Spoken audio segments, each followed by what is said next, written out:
Hi guys, the next recipe we've got for you is a bean and roasted vegetable chili. Now, a lot of people look at this recipe will see there's a lot of different spices and stuff going on here, but it's very, very simple. We're going to take you through step by step what to do. Right at the beginning, we're going to make the whole chili paste in that ourselves. So first of all, we've got 2 onions, 2 peppers and 2 celery sticks. And I'm just going to cut these up. You don't want to cut these too small because this is a slow roasted chili. If you cut these too small, all that's going to happen later is they're going to turn to mush. So literally the onions, I've just gone into 4. The celery sticks, I'm just going to cut big. Watch your fingers, you don't, it's not a race, you haven't got to go as fast as you can. The peppers, I'm literally just going to go 3. Some of them into half. So you come up with this real big, sort of chunky, mixed vegetable sort of selection. And this is going to be the base of our chili. So as soon as you've cut all that up, as you can see, everything's sort of very, very sort of large diced. So like we said earlier, we don't want this being too mushy as the end sort of product. And I've got a pan on here, sort of medium to high heat. I'm just going to go straight in with the onions, with the peppers and with the celery. You can hear that straight away, sort of really frying off, really, really nice. Letting all those sort of natural sugars come out straight away. A little bit of salt, a little bit of pepper. And you're going to want to fry that for sort of 5 minutes. So just give that a quick stir. And that's it, you can leave that now. And as we do that, we're going to make the sort of chili paste that's going to start the chili.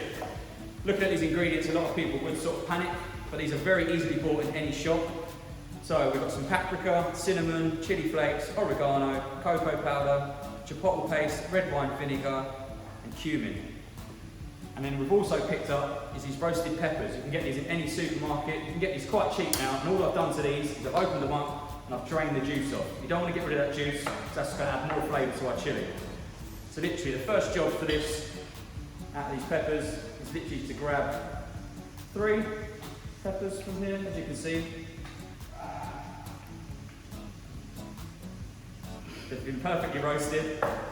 Skins have been taken off, really, really nice. And like I said, you can pick these up cheap in any supermarket. And literally all you're going to do, go across again. Good technique here, if you're not a chef with the knives, cross-chop method. To cut across, keep this hand on top. This way you've got no risk of getting any of your fingers caught under that knife. So you're just going to run that through. Don't have to go too fast until you get to this. A lot of people here would have to see this recipe and see a food processor and start thinking, oh no, I haven't got one of them. It's not needed at all.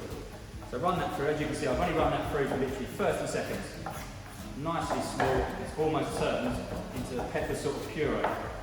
So you're going to push that, and now all you're going to do, so once this veg has been frying for about, say 5 minutes, and you've picked up a nice sort of bit of colour on this veg, you're going to add all this pepper into your veg mix. And then the oil from those peppers straight away is going to sort of incorporate into your onions, into your celery, and it's all about building sort of flavour from the start of this chili. There's a lot of sort of different elements going on, add them at different stages, and it just works out absolutely perfect. So you give that stir around, and now it comes with the spices. So all you're literally going to do is a tablespoon of paprika, a tablespoon of cinnamon, a large pinch of chili flakes, a tablespoon of oregano, and a tablespoon of cocoa powder. Cocoa powder is a very, very good thing with chilies because it gives off the sort of bitterness in there, but as it cooks out, it creates a sort of sweet element right at the end. So you want to give all those sort of spices a nice stir around. So you can sort of smell that sort of cocoa powder already. It's really, really sort of giving a lot of depth to this sort of chili straight away. And then we're going to go in with 2 tablespoons of chipotle paste, and you can pick this up absolutely anywhere. Really, really cheap in any supermarket. 2 tablespoons of red wine vinegar and 2 tablespoons of cumin. And you're going to want to stir them all around again. Incorporate all the spices, all that sort of pepper oil that you put in there. Really coat everything. Then you're going to want to fry that off for about 3 or 4 minutes, just to sort of release all the sugars out of everything in there, the natural sort of oils out of the spices. Then after about 3 or 4 minutes, once that's stirred around, we're going to add our tomatoes. You're going to go for 2 tins of tomatoes, about 600 to 650 grams I'll usually do. Straight in there.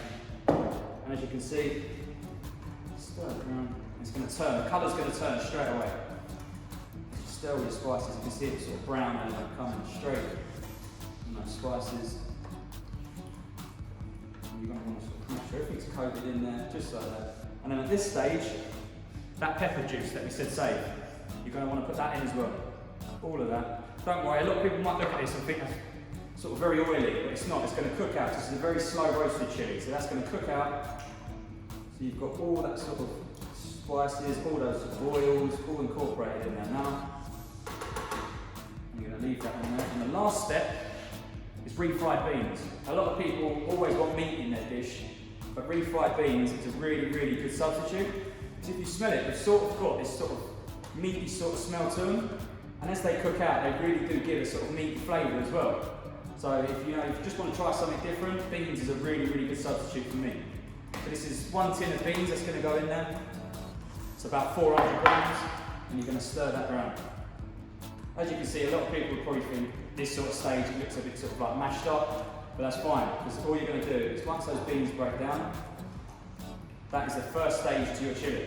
So you can leave this now on a sort of low to medium heat for about an hour.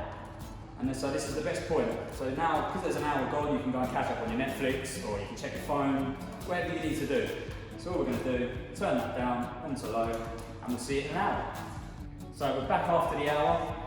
As you can check up on this chilli, as you can see that I was saying, how everything sort of binds together. It's turned into this really nice, thick, sort of chilli base now. All the veg in there is still nice and chunky, nothing's too soggy, absolutely perfect. Now this is the finishing stage.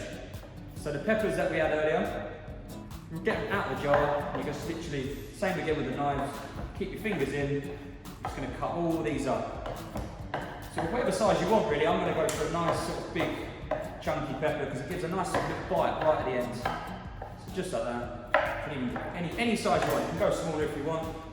And all you're going to do is get those peppers into your chilli mix.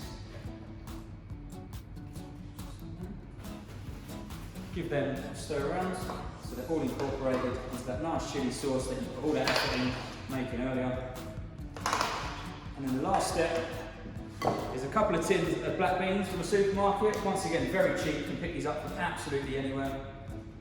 There you go in. And a couple of tins of kidney beans, another very cheap, very good replacement. In there.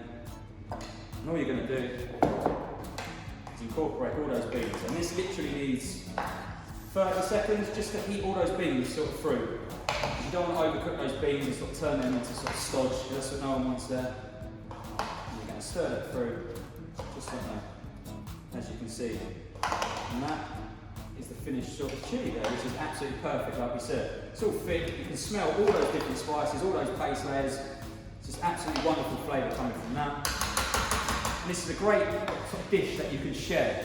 So all we're going to literally do is pick this chilli up, straight onto this board, and all we've got here is simple sour cream, chilli flakes, tortilla chips.